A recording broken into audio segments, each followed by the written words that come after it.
Hi everybody, thanks for watching this. I wanted to tell you this is a little time sensitive. Greetings dear ones, I'm Kryon of Magnetic Service.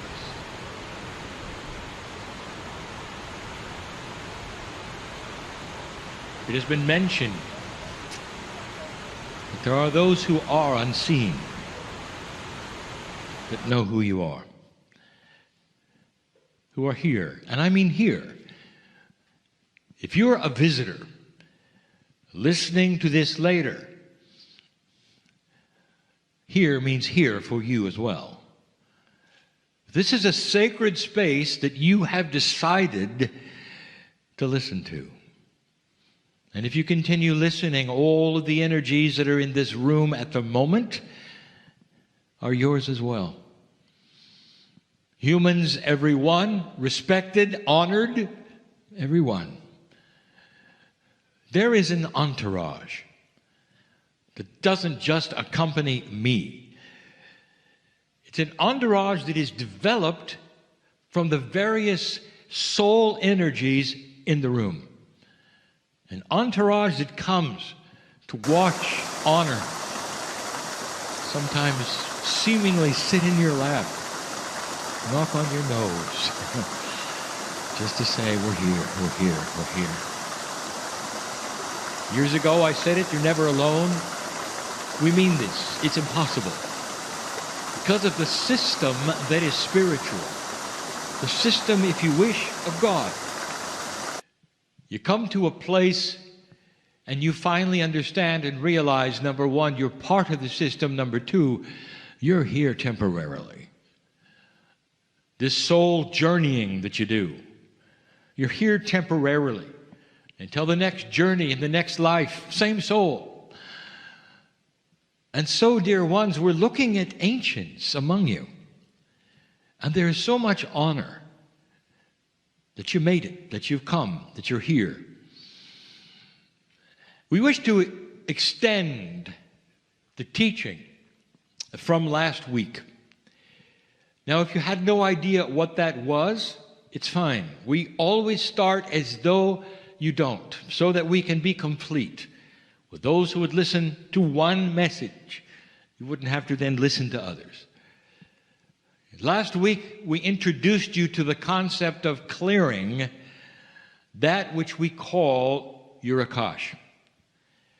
Now let me define Akash yet again. And in order to do this, we always will do this. We posture this with great honor and respect for what it means. Inside you, human being, right now, there is an active record of everything you've ever done on this planet. Everything. It lands eventually in your DNA. As you reincarnate, the last lifetime is then included, and you come in with that, fresh. Everything that you have ever experienced is there. And as we've taught before, it's not a linear representation as you would get in a book. The Akashic record is not about the activities of a human. It's about the energies. What was it like for you?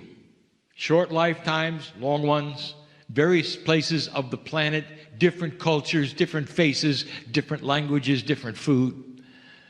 What was it like to be in the wars, to be a warrior and kill others, to be on the battlefield and be killed? All of you were. All of you. What's it like to be drowned? So many of you were. What's it like to lose children? And you would say that must be awful. It is. It still is. But when you come into a planet where every other child lives, you don't even name them till they're 3 months old. What's it like? What's it like to wake up and realize that you have information as an old soul that goes against that which is taught about God? Do you shut up or do you not? What's it like to be ostracized away from anyone else in the village, to live alone and only be kept alive because you have the magic, they think, because you have the intuition to keep them alive, perhaps some potions, some information from Gaia and the earth to heal those around you. This is your life. This is who I talk to, old soul. What's it like for me to tell you there are civilizations you lived in you have no idea about? And yet your Akash carries them all. And the information that is in this multidimensional space of storage within every single human listening now, that information is profound with energy. What kind of energy is it? Well, it's remembered things. We've talked about this before. We've said the difference between the Akashic Records reaction and what it means 10 years ago and today is vastly different. That's what's changing. In an older energy, the Akashic Record comes up and it then gives you information of remembrance, and sometimes it's difficult. Why would that be? Kryon, why is the Akash so disturbing to some that we have to have readers help us to dismiss certain things in our memory? Keeps us awake at night. It's difficult to work with. Why would that be? What kind of a system does that? And here's the answer. It's a system of free choice. As goes the consciousness of the human being, goes the consciousness of remembrance of the Akash. You remember dramatic things. Things that go bump in the night. Things that you don't want to remember. Feelings you can't explain. That's been the way of it. Until now. Last week we gave you information and exercise, words if you wish, and reminded you of the power you have over your own body, and in this energy, the appropriateness of reframing the Akash. Demanding, in your own words, that the Akash stop remembering the negativity and the drama and start remembering the beauty. Remembering the good times, what it felt like for all of you as a woman to give birth. What it felt like for all of you as a man to watch it. The pride, the joy, the overwhelming beauty, the benevolence. It's there. It's all there.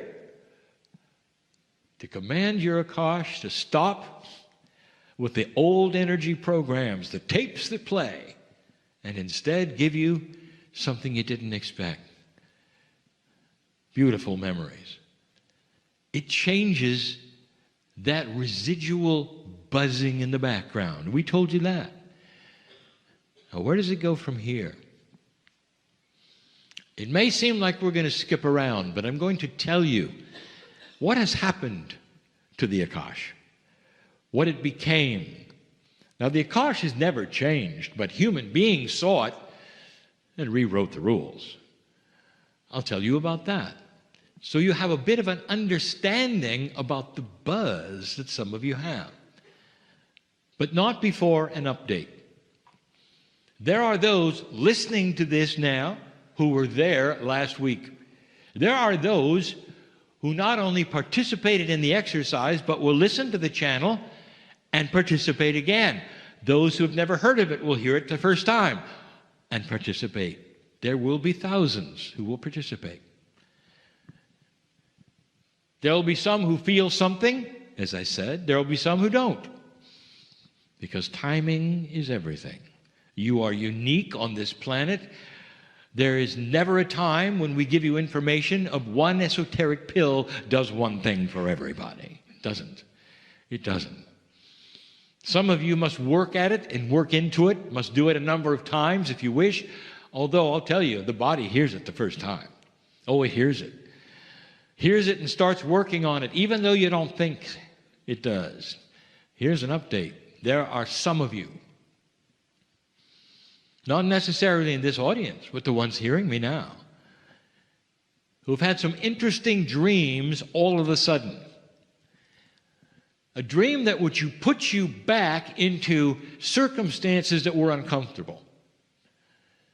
Circumstances that made you less than. Putting you back into a time when there was betrayal. Putting you back into uncomfortable work situations or things that happened. And you're put back in the dream, and there they are happening again. And you wake up in the morning and you'll say, this isn't really what I had hoped for. And now I have what they call a bad taste in my mouth for the whole day because that dream was so real. I didn't need to go back and feel that all again. Oh, yes, you did. And here's why, because that was your closure. You had to go back. You had to look it in the face. Sometimes there are things you never wanted to look at. Some of you are not done yet. This is the Akashic record at its best. It's the Akashic record for this lifetime at its best.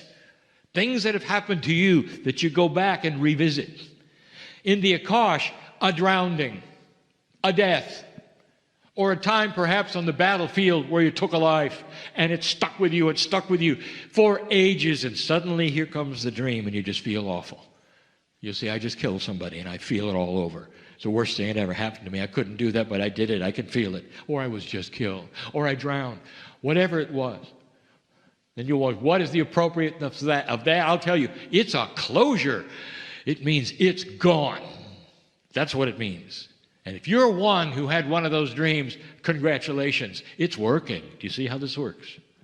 It's working. You have to go there because you didn't want to face it. Even in a dream. You have to go there and be uncomfortable for a moment in a dream. Doesn't hurt you. But for those moments, the Akash is working with you to say, in order to dismiss this, you got to look at it. And you are, many of you. And in the looking at it, there is full and complete clearing. It's not coming back. Not coming back. This is the power you have today, and we talked about it last week.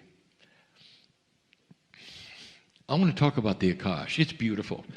What a system. It's a system of remembrance. Can you imagine opening an Akashic book with one page?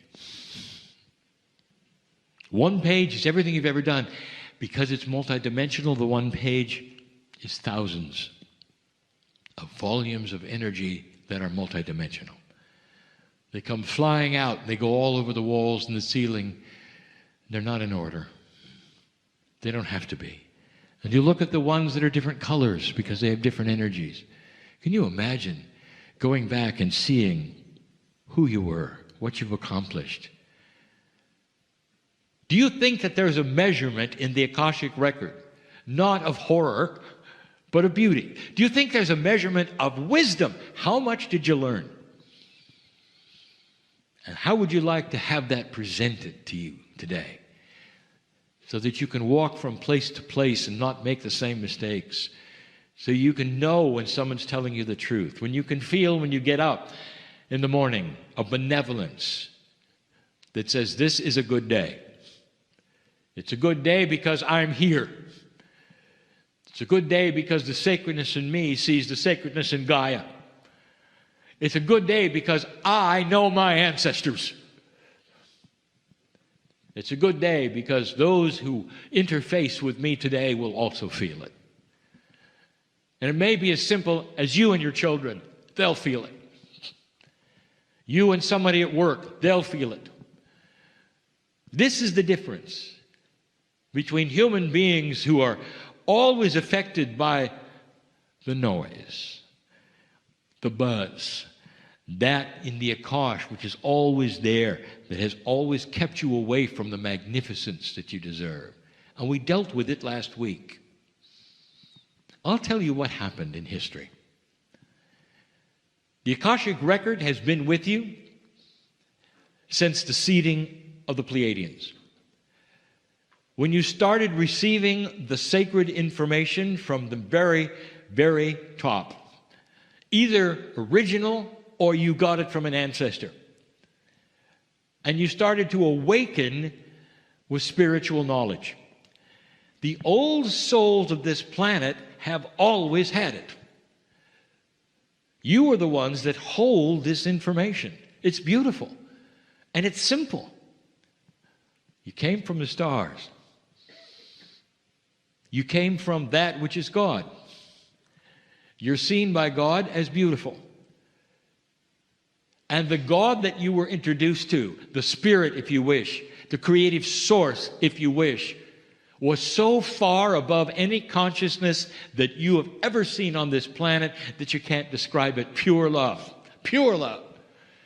Shining brighter than anything you can ever imagine. All it is pure love and compassion. So beautiful that when you return to the other side of the veil, you're part of it. You wash in the beauty of the song that plays that makes your heart sing with it. That's God. I can't even give you anything bigger. You wouldn't see it. You wouldn't understand it. That's God. Human beings began to evolve. Systems started. One of the first systems in this civilization you call Hinduism. We have spoken of this even in India, where we, for the first time, revealed things. This was the original system approach, later becoming that with Buddha. But it featured something. The Hindu system was profitless, right to the source. You didn't go through anyone. Nobody had to do anything. There was an acknowledgement of oneness with everything. There still is today.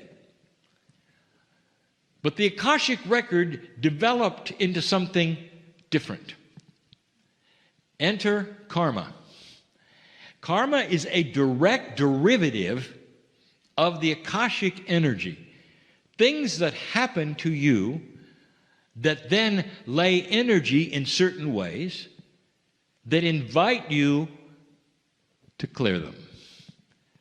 And the system would invite you to clean up that which you didn't want and work with other entities of Hinduism that would help you clear negativity to the point where you did not have the karma anymore. You could clear it.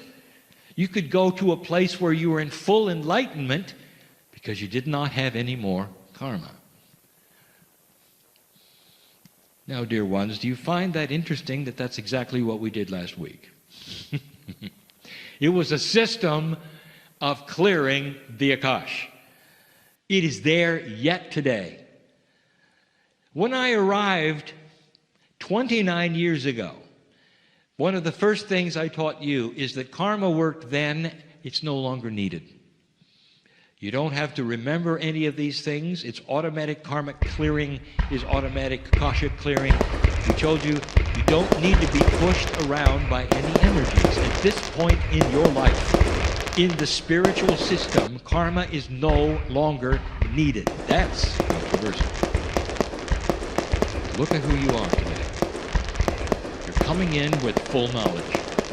You don't need things to push and pull you around to learn lessons. You're beyond that. And you come in clean, ready to go to work with that bracelet on we talked about this morning. You've got other things to do besides work with karma. Even this day, there are those who say, what do I do about the karma? Even after I've said, you don't have it. You don't have to worry about it. There are those who will argue. I want you just to look at yourself and say, do I need it? Really? At this point in my spirituality as an old soul in this new energy, does it hurt me or help me? Does it hinder my path? Does it enhance me? You make up your own mind. Don't you find it interesting that it was converted into a system that then became karmic? Now, what happens next is really, really interesting. Because now certain systems, over thousands of years, begin to morph the whole idea I want to introduce you to the human concept of sin. Now you have something where you start humanizing the system. Humanizing is the word we mean that you reduce all of the parts of the system to fit within what you are, to be that which is human nature. As long ago as you wish, as the Greeks, before sin, they made their gods dysfunctional in order for the mythology of punishment to start. That then graduates and graduates, and finally you have a God who looks at you and judges you for your behavior. Sin is supposed to be defined as anything that displeases God. And I have something to tell you that you may or may not grasp at this point. God is not a human. There is nothing like displeasing, pleasing with the creative source of the universe. It's pure love. It doesn't think like you do. It doesn't have the constructs like you do. There is not even the beginning of a consciousness that would even be close to what you have. Not even close. And yet, you have developed a system, a beautiful love of God, and at the same time, you've made God a bad father. Let me ask you again, yet again, would any of you take a child, no matter what they've done, and throw them into a place where they're going to be burned alive for eternity? Which one of you parents will raise your hand and say, well, yeah, they've done some bad stuff, that's what they deserve? And there's not one of you. There's not one of you. And yet you place that on the creative source. Yep, that sure is the way God works, you say. No, it isn't. The entire construct of sin and punishment developed completely and totally from the human mind. A human being's construct put upon the Almighty, creator of the universe. Does not work that way. There were no wars in heaven. And all of this literally coming from the Akashic record. Because the Akashic record has certain energies that when you morph these systems will create guilt. Now you are sorry for what you did that you feel in your Akashic record. It's getting worse, isn't it? Now you sit there and you don't know what to think. If God is real, is God displeased with who I am? I had a dream the other night. I'm not sure what it means, but I'm quite sure I did something wrong. That's why I had the dream. I'm afraid.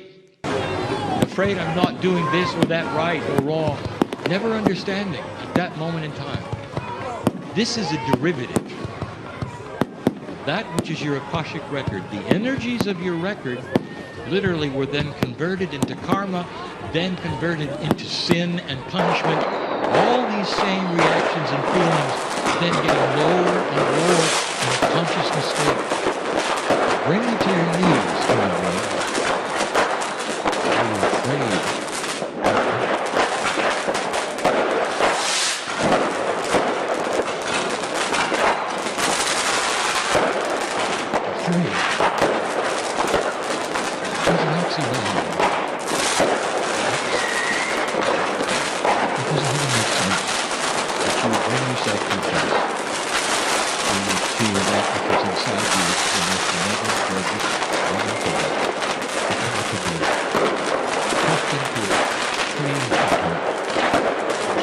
This may offend some.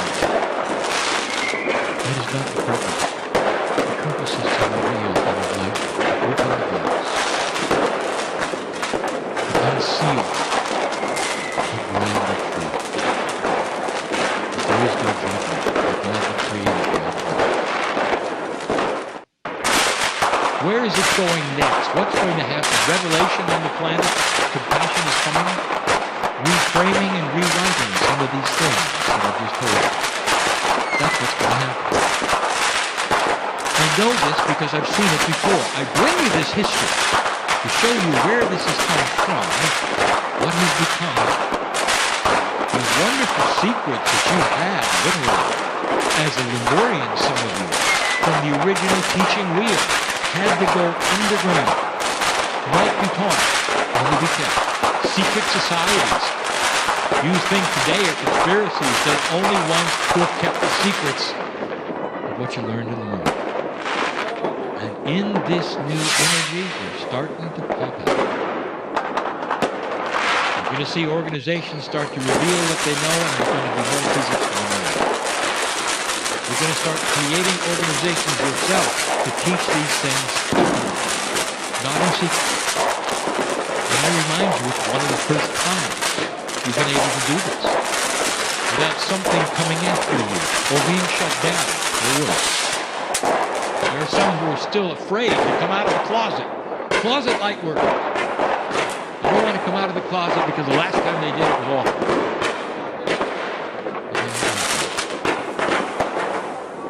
Now I'm going to give you another concept just to make it real for you. If you're going to become a bit more multidimensional in your lives, you're going to now have to deal with a different kind of attribute in your account. Let me reveal, again, the summary, that in this new energy, as bad it has become, the systems that gave you these things will start to be more enlightened in their approach. They will start to see that it's not commensurate with the love they teach. There will be a lightening of the load. Rules will change slightly, as they have over the eons and decades. It'll start happening again. There will be a return to one of the original ideas that God is inside of every single human. And the respect of that will be seen as primary, no matter who they are or what they believe. That's what they'll have. This starts a world that will pull itself out of where they are and have no war. That's the summary. Let me tell you something you need to do. There is the idea, this train of time you're on is going to create a train which is completely then enlightened, beautiful, clean, clear, ready to move forward in the light with brand new information. Now here, I'm going to tell you something because there will be those who will ask this later when that doesn't happen for them. This is accelerated, advanced information about your Akashic record that you will have to deal with in the ways that you will have presented to you, and also we will talk about in the future. Time is in a circle. Always has been. Time is in a circle. Imagine a railroad track. You are on that track as a train, as a human being, a human train, and you are chugging along on that train. You can go as fast as you, or slow as you want, but the train doesn't back up. It always goes into the future. That track is always ahead of you, and what's behind you is what you've done. Now that's how you see it. Now I want you to add a little wrinkle to that. That track goes all around the planet. Forget for a moment that you can't put a track on the ocean. Just pretend. And then that means that eventually your future becomes your past. Are you with me so far? Because you're going to start running over the same track in front of you that is your past. And what is it exactly in your past? It's etched in stone in your Akashic record. And whether it includes one civilization or two, it doesn't matter. The concept is this: you're going to meet your Akash in the future. Some of you won't understand what it is and consider that everything you've done has failed because here it is again. Others of you will recognize that, aha, this is a fractal in time. It is laying on the track because the track remembers what happened. And instead of me absorbing it and taking it on and having to do all this again, we're going to clear it as we go. We're going to expect it to be there. And we're going to see it and we're going to clear it before it ever shows up. Is this too complex? As my partner explained it as I've given it to him, these are the questions that only the future will answer. I've just given you something that's valuable so you won't think you failed, dear ones. Because those of you who have cleared and gone to this place where you say, my Akash is no longer there to irritate me and the benevolence is only there, and suddenly there's something negative. This is the 3D human in the past who will say, see, it didn't work. Then you reveal you didn't expect it to work. And then you reveal, and then you reveal. State of mind, how much you cognize these ideas. I'm telling you that there are things on the track in front of you for you and the planet and all these things that will appear, and you will think it's a return to the past, and it isn't. It's something that you're going to have to look at and say, I recognize this. This is old energy. Get away from me. You're not going to go through this again. Give it a name. Put it away. That's coming because you are now covering the same track again that laid those eggs of the Akash that you cleared. Will there come a time, Kryon, when we can clear all of the Akash, including what's on the front of the train? That's an Akashic clearing that would be past, present, and future. That is more complicated.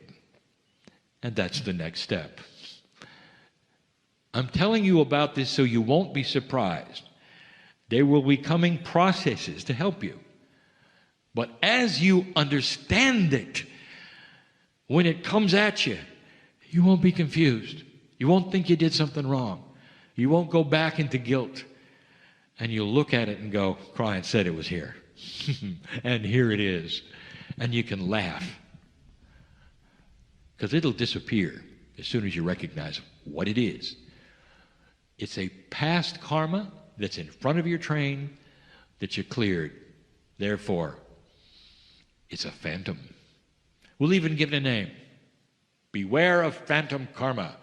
Beware of phantom Akash. All of that from your past might show up. Just remember this time and call it what it is. This is a complex channel. It's something that you may want to listen to. It's something that you may want to revisit just to hear these words. I'm about ready to close. Those invisible ones are still here. I want you to feel them for just a moment, and such congratulations to you. If they could put their arms around you, you could feel it. You'd feel so much love. You did it. And they would give you a message and say, don't fear the future. They'd give you a message that say, cast the old fears away. They're not going to come back. It's a brand new path. One that you've never trod before. One without predictions. You're going to lay the track that's never been laid before. That's what it's like. These are the things I have for this day. These are the things for you. And so it is. Greetings, dear ones. I'm Kryon of Magnetic Service. The human being steps aside.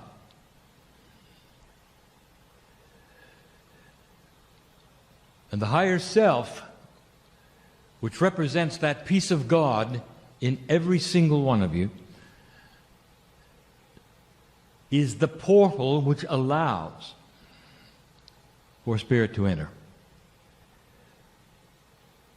So it would be an attribute of compassionate allowance, which lets the human being then channel. And over a period of time, those things which would become difficult at first are more normalized, that are less linear at first become more linear. And so what you are seeing at this moment is because my partner has practiced.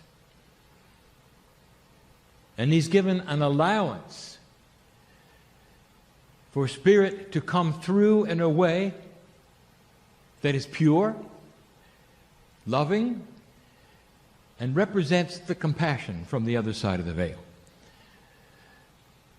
All of the masters who walked the earth featured a compassionate countenance. It ought to tell you about the attitude of God. And so in these moments, at this time, the practice that my partner has gone through creates a situation where he cannot tell what is coming. And that what is coming is a celebration. And so the channeling is about the changes within the shift at hand. It is informative, congratulatory, compassionate, and it is family speaking to family. And we wish to give you the profundity of the shift which is upon you. Even more than that, you take a look at the cycle of what is before you right here in this building. For if you could go back and look at the decisions of where to put it, how to build it, what it should be like, you'll find it was channeled.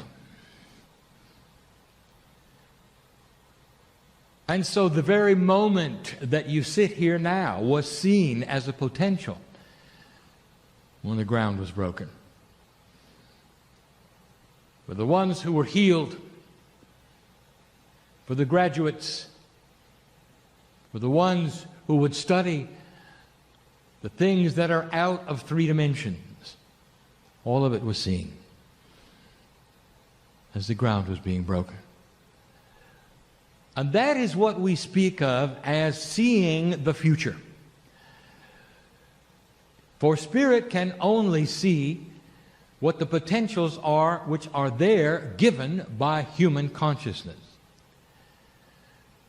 And the potentials arrive based upon the attributes of consciousness as you put forward ideas, integrity, purpose. And the old souls of this planet are the forerunners for all of that. And the founders who sit here, they probably know of the attributes of who they were, of what they did before they got here, of what brought them together, and the day they broke ground. And so they have a sense of full circle. For at the point at which the ground was broken, there was no assurance that humanity would go into the attribute that it is going into now. Taken on synchronicity and faith, the building was built. That the school was transferred into the spot and began its work. That more than just knowledge, light was being produced here. And by design, those who would be attracted to the light would come. And they would receive the things that they should receive and move into the world, spreading that which had integrity and knowledge, purpose, without bias, to their workplaces and their families. And so we yet say again that it is a human being, one at a time, that makes the difference on this planet and not a group effort. And if it were a group effort, we would put you in groups, treat you in groups, and ask you to arrange yourself in groups, and we do not. We ask you to take that which you find that works for you, which is of the love of God, and you take it home. And that revolves around you so succinctly, individually, beautifully, that other humans would see God in you. The very description of the Namaste, the God in me greets the God in you, is the whole point of everything that is here. But it was a gamble. And now you sit at the cusp in the year of 2012, where there is a recalibration of just about everything going on. And so I'm going to give you still another one in a series we have called The Incredible Human Being. Let's talk about this, the new responsibilities. This has not occurred to you. The things you are looking at right now, old soul, are not occurring to you. And so I'm going to bring some things forward that you haven't thought about, but that we see so clearly. It is why I exist on the planet as an advisor, as a family member, as one who would give you information of hope, of solace. And we say yet again, that those who would channel Spirit, the God source from the other side of the veil, are going to bring you first compassion. And all of the things that go with it are going to be soft and beautiful. Never asking you to do something out of integrity, never telling you about dangerous things perhaps that might occur, for that is not what we do. A mother would not do that. A father would not do that. When their children look in their eyes and say, what's going to happen next? They come from a position of wisdom and tell their children what they know, that they will be all right. And so we say to you, dear old soul, listen to this. For there is a change afoot. And when I am finished, you will say, well, that may sound wonderful for the upcoming generations, but I'm old and won't see it. And we would like to remind you the reason we're telling you is because when you implement it, you will not be old. For you're coming back. We see you as a chain of lives with one soul. We see one higher self with one name and one face and one energy. It is the one we love. We do not see you changing like you see you do. We see no sting in death as you do. We see you returning to continue what you started. And so this is the way of it. And we give you news which we've always wanted to give you. When my partner opened his mouth for the first time publicly over 20 years ago, it was a halting sound filled with fear and trembling. And he didn't know what was going to come out. Not much did. For he got in the way of it constantly. Until he did it so often, he realized it was a safe place to be. That while he sits in the chair, his biology is even changed. But he didn't know about today.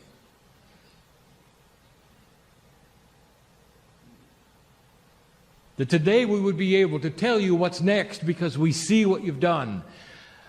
There was only a potential 20 years ago, and now a reality. You're passing the marker. And for me to explain this to you more succinctly, I would have to give you history. History that you don't know about. Oh, dear ones, you see human history as a long, linear chain of events leading to who you are today. And it didn't happen that way. There were cycles of development of humanity, as many as 4 before you that are significant, each lasting as long as 10,000 Earth years. Developing to a place that would be one that was not sustainable from the consciousness of the prevailing humans on the planet. And there would be what you would call a backwards motion, perhaps even a restart, and Gaia would cooperate. And I do not mean to be cryptic, but these are the things that you can even see in the discoveries of your history. You don't find much past 10,000 years when you've had 50. What about before that? Where is it? You will find those who will discover some of it, and it is hard to find. Even 10,000 is difficult. And those who would live in the Indus Valley, doing what they did, not very attainable what they were doing, it's too old. And yet they were what I will call restarters from something that had happened before that knocked you back. This is not that uncommon, and those who have gone before you in other places have had the same situation. This is called the evolution of human consciousness. But you look at it as one chain. If you go back far enough, even in the 10,000 years that you have, you're going to discover anomalies. The anomalies are civilizations that had running water, not through attributes of devices, but through physics and gravity. Through pumping, water created by understanding gravity and caverns and vacuum, where an entire city could have running water, heated streets. Water developed and delivered through aqueduct systems. And then next to that, you're going to find one that didn't. In fact, it seemed all to go away. And instead of evolving, it seemed to devolve. One city with all of these attributes, and one following it with almost nothing. And you will call it the fall and the rise of certain times and consciousnesses. It's more than that, dear ones. Humans tend to keep good things. They don't throw them away and return to a less aware state on purpose. And if you look hard enough, even within 10,000 years, you're going to see attributes that are puzzling. Why cities built upon modern cities would not be modern. And you have to ask yourself, what happened? What was the responsibility of the human being in the past lives that you have lived for the last 10,000 years, old soul? Not before that. Let's just look at the last 10,000. What were you doing here? What have you been doing in this lifetime? What did you do in the immediate last lifetime? What was the responsibility of the light worker and the old soul? Even the most aware, what was the job? And I'll tell you what it was. It was fighting old energy. So the responsibility of everything that you can remember and not remember, old soul, was carrying your light in a dark consciousness. And that is the extent of the responsibility, a big one, that you've had. And so all of this time, all that you really had to know about is how to hold your light. And as long as you could do that, you create more light. And some of you have been through what we would call the ringer because of it. There are those in the room who've lost friends and family because of it. There are those in the room who live short lifetimes because of it. There are those in the room who raised their hand at the wrong time and were burned at the stake because of it. There are shamanic energies in the room. That is to say, human beings who've gone through the initiation and all the protocol to come to a place where they're ostracized because they can see things they shouldn't see. Medicine men and women who had to live at the outside of the village, where their family would only come see them when they needed something and leave when they didn't, because the healer always lived alone. Because the healer had attributes that normal human beings didn't. Now, I may be striking some chords here because there are old souls in the room that are starting to understand why they feel the way they feel. Because all of this akash we speak of is starting to surface. You're becoming a little more aware of what you've been through, because you must become more aware of what you've been through in order to capture that which you need and bring it forward for what's ahead. If I told you you've won the battle of the light, would you believe me? And I will tell you this, dear human being, that everything that we are looking at says you have. You look at the world and you say, that's nonsense, Kryon. I just got through with my partner, with hours showing you what's different on the planet. I'm standing next to him the whole time. Some of you can see me. Some of you are aware of the colors that are there. You're looking at a meld. And those in graduate channeling will tell you, you cease to turn it on and turn it off. It becomes something that is part of you, human being. And it comes forward when you need it, but then never goes away. This is not new, for this is what the masters of the planet had and showed you and told you about. Human, every one of them, every one. A divinity that bubbles right at the surface. It's there all the time. And is beautiful and compassionate. If I told you you'd won the battle of light, would you believe me? When you came into the planet, it was different. This is the great shift, and the potentials are that the seeds will be planted in the next 18 years that will shift this planet greatly in the next 70. And that if I could show you at all what might take place then, you would not understand it, for it features things that you know nothing about today. Like George Washington did not know about the internet, you don't know about what's coming. And it's not explainable. Because some of the discoveries will be quantum, and they'll have to do with communications, and when it is opened, and that particular knowledge is studied, and the invention is turned on, you will have communications with those you didn't even think existed. Can you imagine how that's going to change the earth?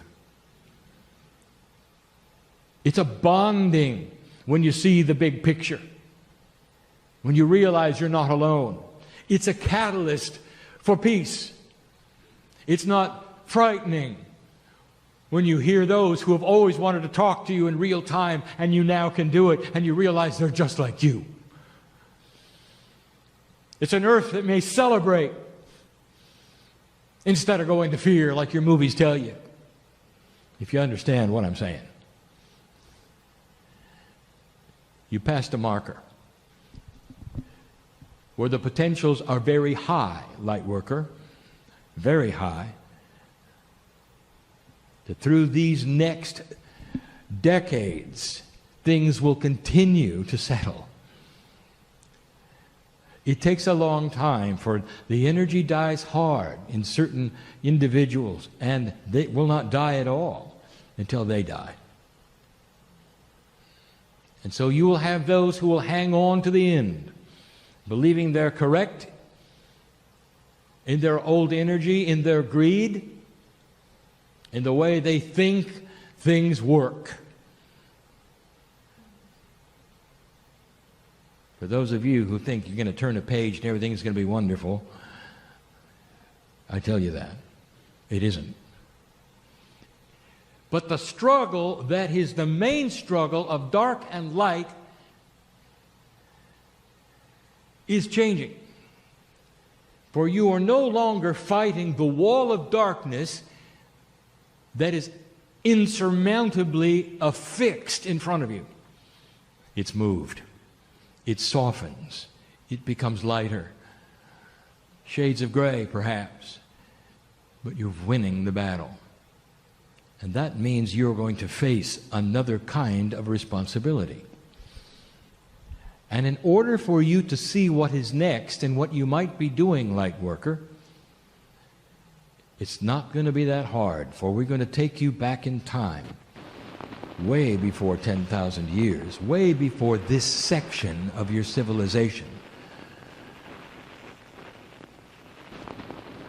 to what the ancients did, to what the Lemurians did, to even some of the first religions on the planet that were intuitive did. But that's where you're going. You might say it is a repeat of history, but let us study it together. Let us go back to the early days, the very early days. Let us look at 50,000, if not more, years ago in places that were developing on this planet where the seeds of divinity had been planted and humans had the knowledge of dark and light. The creation story was complete, however you see it. And I can take you to several places to look around and see what is there and what is not there. In Lemuria, what are you doing? In Lemuria, you look around and you see the study is about self. You have temples of wisdom in Lemuria, a study of self. You have healing temples in Lemuria. It's the study of the human body.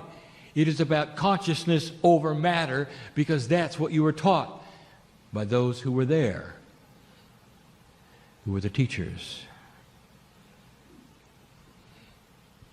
There were no statues to worship then. There was no division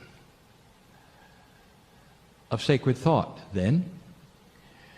All on one page with an acknowledgement of what had happened. I want you to look at that, because that's where you're going. A return to the past. Some years ago, I asked my partner to go to Uluru.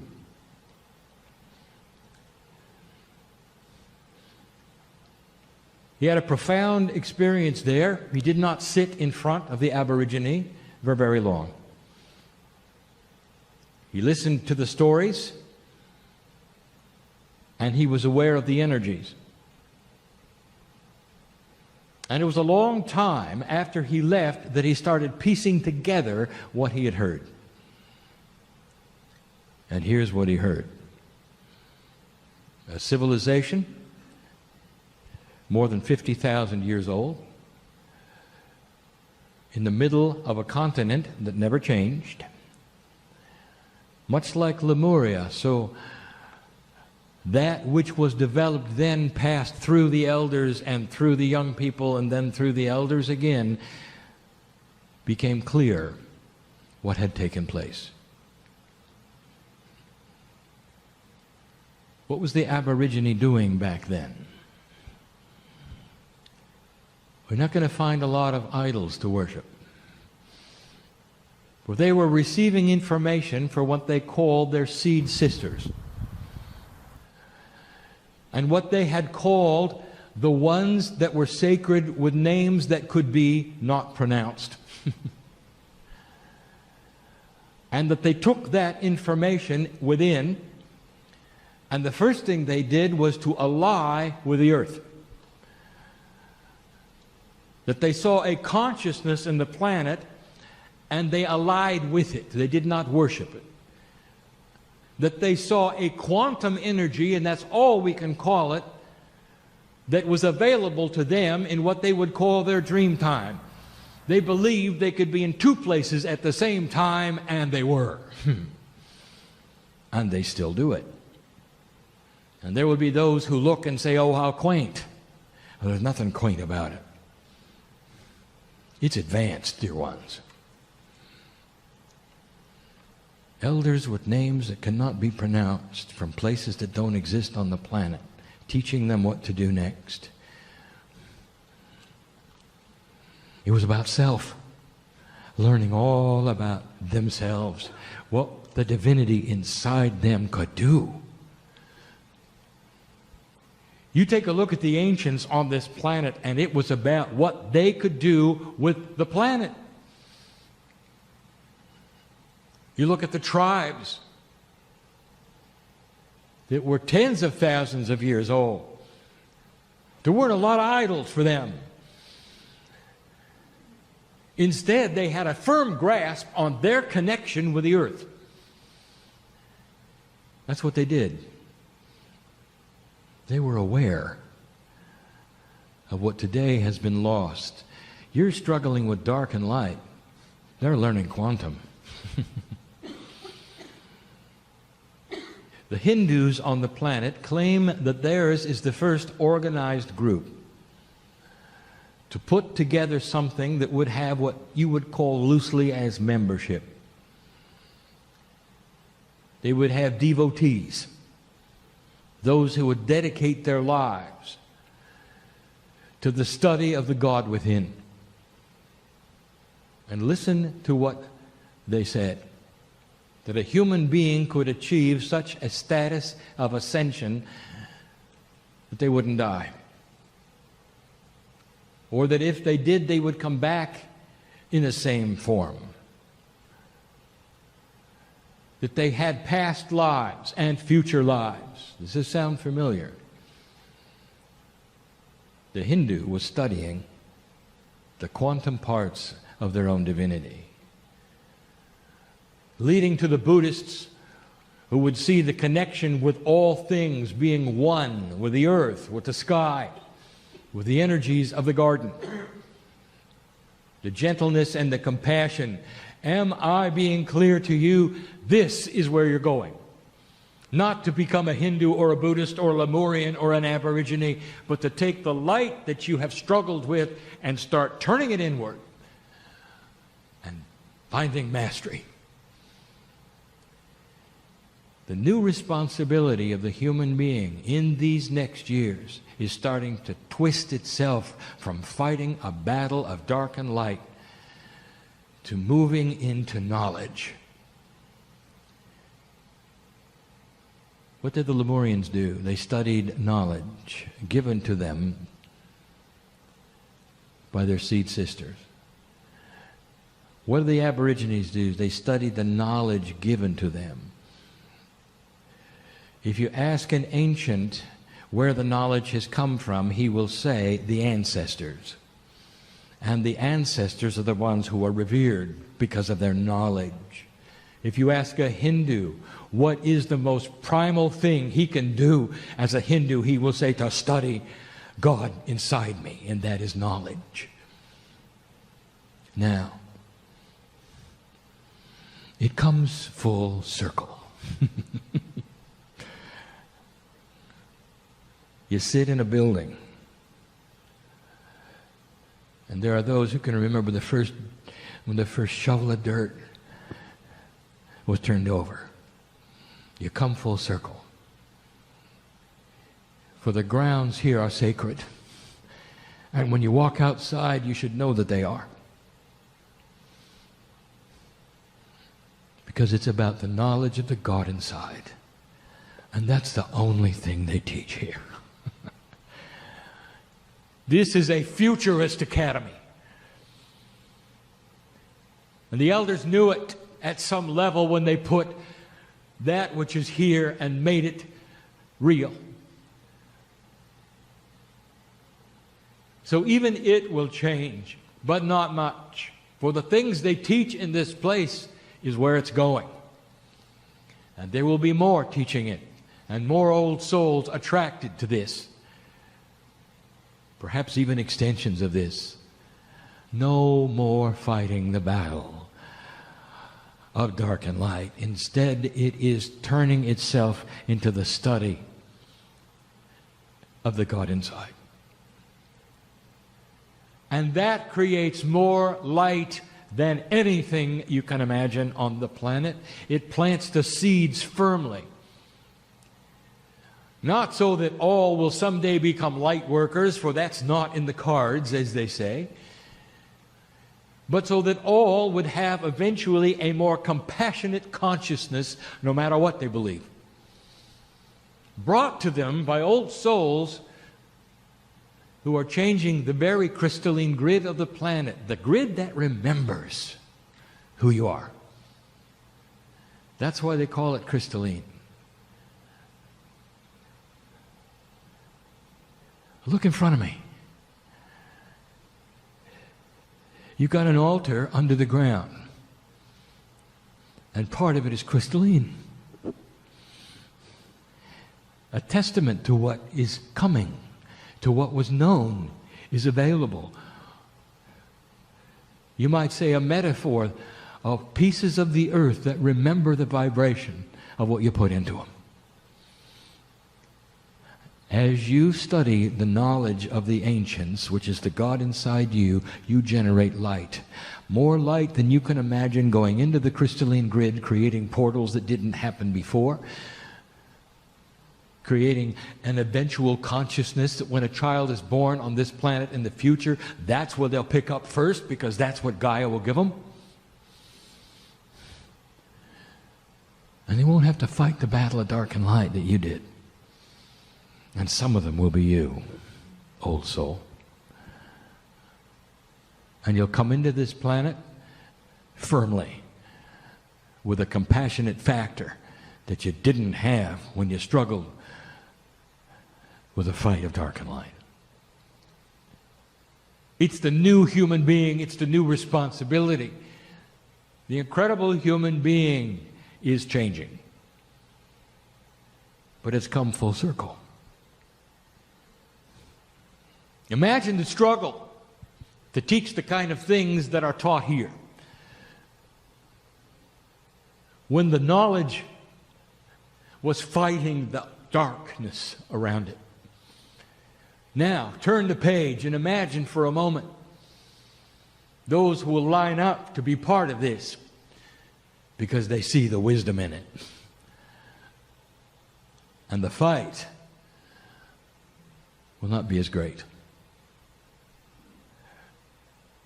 Dear ones, these things are here now. We don't have a clock on our side of the veil. And the timing of all of it has to do with potentials, not absolutes. The years of time we give of planting the seeds has to do with the energies that have been given through what we would call the movement of Gaia. What some of you will also call astrological energies that present themselves because of the motion of the planets, that are like windows that you can move through or not. And dear human being, even that is changeable with human consciousness. And so the message becomes clear. You're moving into a new responsibility, teaching new things, and for some of you, it won't be comfortable. Because all your life, all you've done, is fight the dark. Before I close, let me give you some of the attributes that may occur. Whenever you have a shift of this kind, there will be those who don't shift.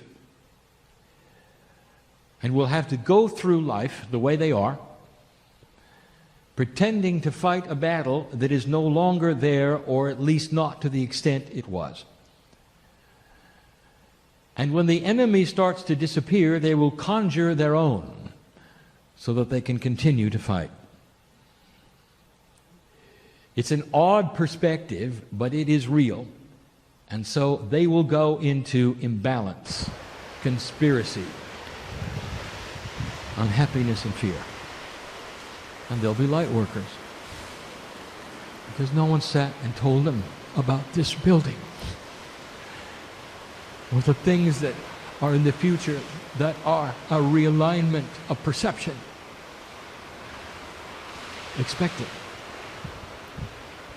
And then there will be the ones who will then graduate past the old into the new, realigning themselves and testing what it means. And so here is the promise as we close. We're not going anywhere. Whatever you call this energy, which is in this room right now, is being increased, not decreased. And the ones who come in here in the future, if they want to, can feel the hand on them, with them, in their hand if they want. A higher coherence of compassion is available. As you turn the corner, you graduate. And that graduation is from the old battle to the new. And the oldest of souls will be the ones who will see it first and make the adjustment. Not easy, what you've asked to do.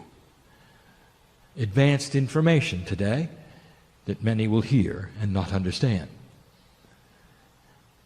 But the ones in the room, you've got an advantage because we're here with you right now in a place that is sacred, pressing upon you a compassionate God. The energy of Gaia smiles upon this place. The rocks and the air, all which have their own kind of life, know who you are and what you're doing. And so there is a blessing of initiation upon you, some of whom are more than 50,000 years old. Well done, incredible human being.